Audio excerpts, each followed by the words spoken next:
Oliver, the infection rate is now a record high, and if we look at the pattern laid out in recent days, the caseload is likely to somewhat balloon where you are in the days ahead.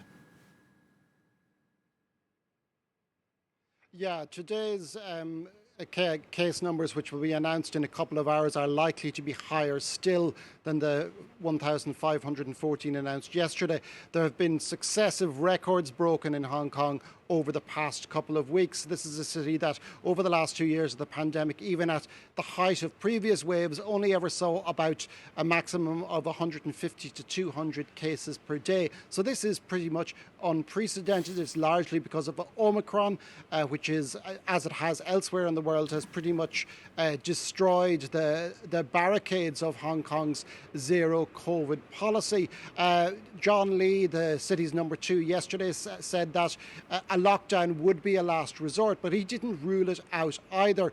There certainly is, that is something that has been done quite a lot in mainland China. Whether it would be effective in Hong Kong, which has some of the densest living conditions in the world, and a lot of people living in very small subdivided flats, and there has also been a lot of vertical transmission through apartment blocks previously in the pandemic. So whether Omicron would actually be stopped by a lockdown is very much open to question.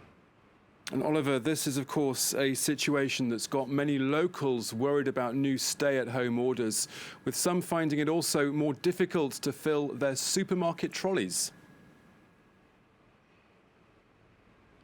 Yeah, Hong Kongers are relatively unworried by the current wave, certainly compared to 2 years ago when the pandemic first started in January 2020.